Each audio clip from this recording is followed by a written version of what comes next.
आज के प्रोग्राम में सुप्रीम कोर्ट के सामने जो मखसूस नशिस्तों का केस है उसी के ऊपर फोकस करेंगे, लेकिन इब्तदा में कुछ बजट के हवाले से आज इन्फ्लेशन के अदाद-ओ-शुमार आए हैं। तो जून के महीने में 12.6% इन्फ्लेशन है, लेकिन ये जो बजट पास किया है असम्बली ने, शायद कोई एक बजट रिसेंट हिस्ट्री के अंदर इतना इन्फ्लेशनरी नहीं होगा जितना ये वाला बजट, जिससे महंगाई का एक बाकायदा तूफ़ान आएगा।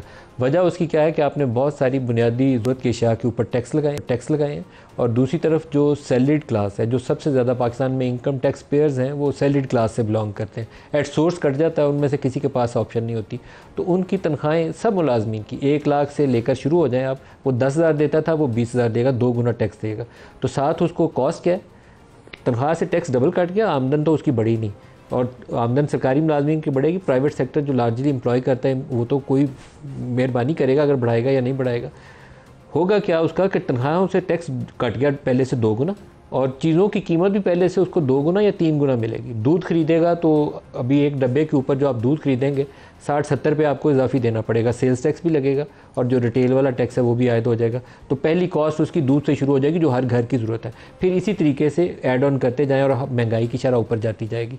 तो उसको आपने किया क्या, उसके साथ सरकारी मुलाजमीन को आपने एक स्वीटनर दे दिया कि आप तुम्हारी तनख्वाहें बढ़ा रहे हैं 15-20% या 25%, लेकिन साथ आपने टैक्स की स्लैब रिवाइज़ करके उसकी टैक्स इतनी बढ़ा दी है, और फिर जो 1 करोड़ से ऊपर आमदन वाले हैं उनके ऊपर 10% इजाफी सरचार्ज भी जुर्माना है। मतलब उस शख्स को कि क्यों तुम टैक्स नेट के अंदर हो, तुम्हारी से टैक्स भी ज़्यादा लेंगे, और अगर 1 करोड़ से ज़्यादा आमदन दिखा रहे हो तो तुम्हारे ऊपर हम 10% सरचार्ज भी आयद करेंगे।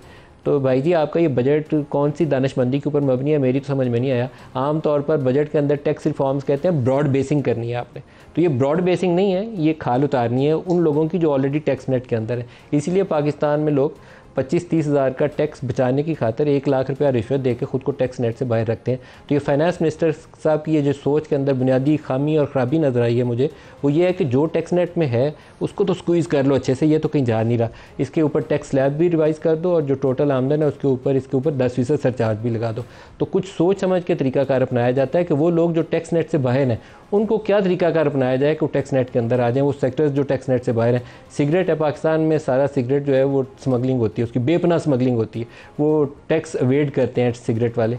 उसके ऊपर इन्होंने ट्रैक एंड ट्रेस सिस्टम लगाने का ऐलान किया, नहीं लग सका क्योंकि पावरफुल लॉबीज़ हैं। शुगर वाले सारे हुकूमत में बैठे हुए हैं, ट्रैक एंड ट्रेस सिस्टम का ऐलान हुआ, नहीं लग सका। क्यों नहीं लग सका? तो ये अपनी नाकामी का इतराफ़ है कि उधर से एक काम आप ठीक नहीं कर सके, तो इधर जो बाकी लोग पहले से टैक्स अदा कर रहे हैं आपने कहा इनको तो रगड़ा लगाओ, बाकी तो देखेंगे बाद में कब ठीक होना। तो ये दुरुस्त रवश नहीं है। सुप्रीम कोर्ट की तरफ आ जाते हैं। सुप्रीम कोर्ट का मामला तकरीबन हतमी मराहिल में, अगर कल नहीं फैसला आया तो रिज़र्व हो जाएगा। मुझे लगता नहीं है कि और आगे जा सकता है। अटर्नी जनरल दलाल दे रहे हैं, उसके बाद जवाब के लिए PTI के वकला को बुला लेंगे, अदरवाइज़ मामला तकरीबन हतमी एक स्टेज के ऊपर है।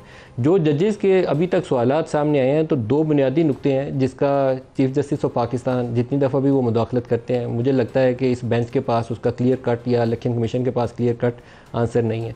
2 सवालात ऐसे हैं, एक जस्टिस सतर मिंजला उठाते हैं कि किस असूल और ज़ाब्ते के तहत आपने पाकिस्तान तहरीक इंसाफ को इलेक्शन प्रोसेस से बाहर किया था, पूरी सियासी जमात को उठा के बाहर कर दिया था, तो इसमें इलेक्शन कमीशन का कसूर साबित होता है। ये बुनियादी सवाल है जिसका जवाब इलेक्शन कमीशन के पास भी नहीं है, और क्योंकि काजी साहब ने वो फैसला किया हुआ है बल्ले वाला, तो शायद वो भी जहाँ मुदाखलत करते हैं मुझे लगता है कि शायद कहीं उनके जहन में वो चीज़ है, लेकिन वो बुनियादी मिस्टेक है जो इलेक्शन कमीशन ने की है। सुप्रीम कोर्ट कसूरवार कम है, लेकिन इलेक्शन कमीशन ने की हुई है, उसकी कहीं ना कहीं इस्लाह करने की ज़रूरत है। दूसरा, जस्टिस मंसूर ने आज बहुत ही पावरफुल किस्म के रिमार्क दिए, बहुत ही पावरफुल, जो बुनियाद बन सकते हैं इस केस की। वो उन्होंने कहा क्या है, वो मानी खेज़ है बड़ा। उन्होंने कहा कि अगर अदालत इस नतीजे पर पहुंचती है कि उम्मीदवारों को आज़ाद करार देना इलेक्शन कमीशन का गलत फ़ैसला था, तो जो 3 दिन दिए जाते हैं ना आज़ाद मेंबरान को कि आप किसी सियासी जमात में शामिल होना चाहें तो हो जाएं, तो पाकिस्तान तहरीक इंसाफ वाले सुन्नी इत्तेहाद में शामिल हो गए थे, तो उन्होंने कहा उसका आगाज़ अब से होगा अगर ये साबित हो जाए कि उनको इब्तदाई तौर पर जो इलेक्शन कमीशन ने आज़ाद करार दिया था वो गलत था। ये इस पूरे केस का नया रुख बना सकता है, बुनियादी तौर पर इंसाफ की तरफ ले जा सकता है। जो बेइंसाफ़ी की गई माजी के अंदर इलेक्शन कमीशन की जानिब से, उसकी दोबारा इस्लाह की जानिब ले जा सकता है। लेकिन क्या जजेस ये ऐसा बोलेंगे हतमी फैसले में, ये तो अब जजेस के ऊपर। ये सुनिए जस्टिस मंसूर ने कहा क्या। Independents another 3 days to make an election where they want to go, and they have a choice whatever they want to do, and that can solve the whole problem. Submission is that 3-day period starts and it is set in stone. You just tell me what is your admitted position where there is no flaw. I mean, they have a certificate, they have a nomination, the house is in order. इस list में क्योंकि आपने दिया हुआ है, I had identified 9 such people who have a nomination and a certificate. Basically, applying IPTI. and then applying the Justice Yahya test on it कि अगर उसमें और कोई flaw भी आ गया तो कोई जो purest form में है, there are still some candidates who pass the basic test of nomination of 67(2), which are nomination भी है और certificate भी है. It does not matter how many they are as long as there are just 1 or 2, because that would then make the political party a political party. The one way forward would be that if we consider that the declaration of independence of these people was wrong, it then takes you back into a political party coming into existence. Once that is done and you come up with a revised result under 98, the 3-day period ticks off again and the independents could be given a choice to go select whatever they want to.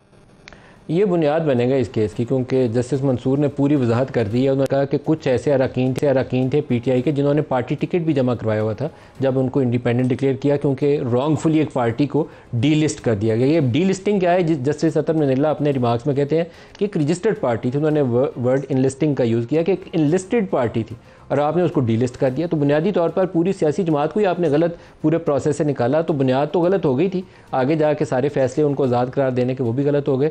तो इसको जब तक बुनियाद की तरफ वापस नहीं जाएंगे तो बाकी मामला कैसे दुरुस्त होंगे? सुनिए जस्टिस अतर ने. There was a political party, enlisted political party. It was not delisted. Otherwise, they would have come to this court in appeal.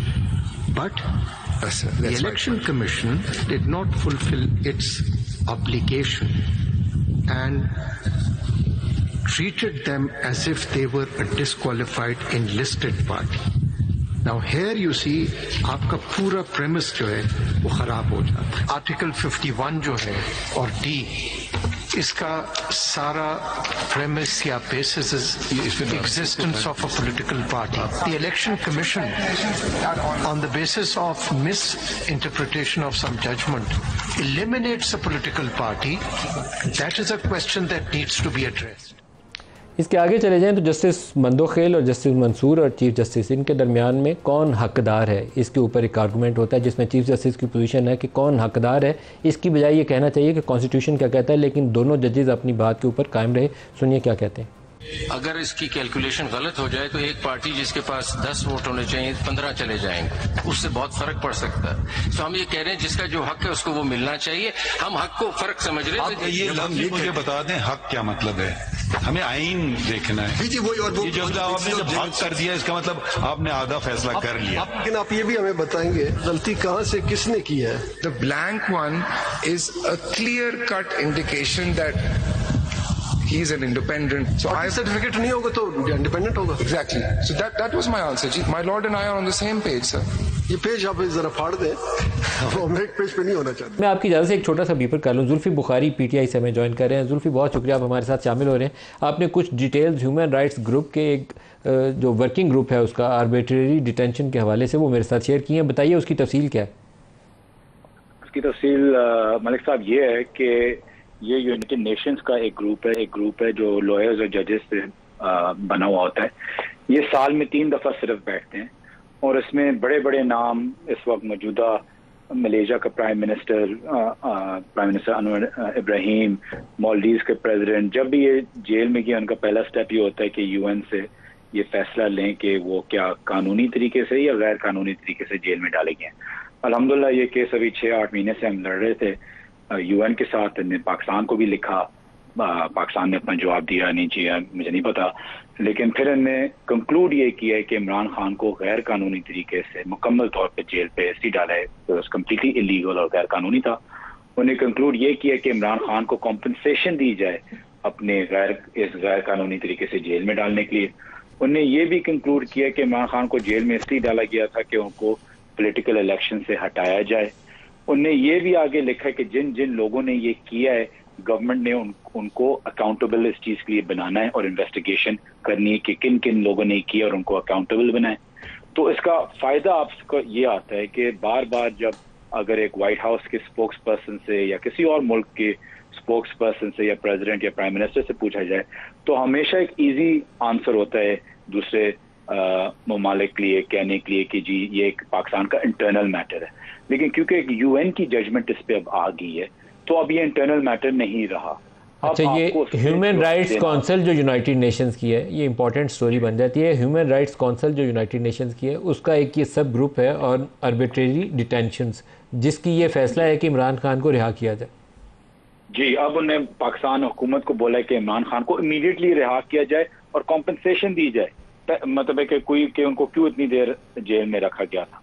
तो अब उनका काम है चेस भी करना, उनका काम है बाकी मुल्कों से स्टेटमेंट्स भी दिलवाना, और इंशाल्लाह ये हम रिपोर्ट पूरी दुनिया में अभी लेके जाएंगे सारी लीडरशिप के पास कि पहले तो आप लोग कहते थे कि हमारे जजेस और हमारे कोर्ट्स का इंटरनल मसला है, पाकिस्तान का अंदर का मसला है, लेकिन अब यूनाइटेड नेशंस ने ये फैसला दिया है कि इमरान खान गैर कानूनी तरीके से जेल में है, तो लिहाजा अब आप इस पे क्या कहते हैं। तो अब वो जवाब हमें नहीं दे रहे पाकिस्तान बतौर पीटीआई या पाकिस्तानी या जुल्फी बुखारी, अब वो जवाब दे रहे हैं कि यूनाइटेड नेशंस के ग्रुप्स, यूनाइटेड नेशंस का क्या वर्डिक्ट था, और अब यूनाइटेड नेशंस का जो ह्यूमन राइट्स कमिश्नर। जुल्फी, आप खुद भी इस ग्रुप में अपीयर हुए, आपने भी कोई प्रेजेंटेशन किया उसमें? नहीं, मैंने खुद, इसमें कोई बायसनेस आपको नहीं इजाजत देती कि आप अपेयर होते हैं, आप वकील रखते हैं, वकीलों के जरिए। और वो वकील कौन सा था? जी, वकील 2-3 थे जी, वो सारे उनकी अपनी भी प्रेस कॉन्फ्रेंसेस, प्रेस स्टेटमेंट्स अभी निकली है। मैंने आपको एक फोर्ड भी की थी, सारा गोगन, हार्बर्ट लुइस की एक हैं, इंग्लैंड की भी, अमेरिका में भी एक वकील रखा था।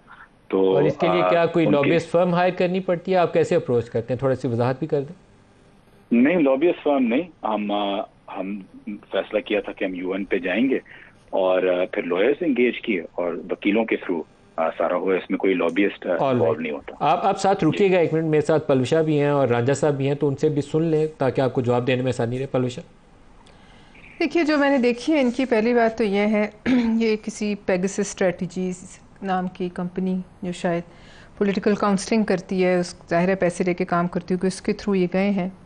बहरहाल मैं तो ये कहूँगी कि इससे पहले इस मुल्क में बहुत सारे पॉलिटिकल प्रिजनर्स रहे हैं और 14-14 साल रहे हैं, जरदारी साहब रहे हैं, लोगों पे केस बनते रहे हैं, मोहतरमा के खिलाफ जो केसेस और टेप्स आई थी बाहर, दौर में जिसे पकड़ा गया था, उसके बाद भी आप याद कीजिए हुकूमत के दौरान क्या होता रहा।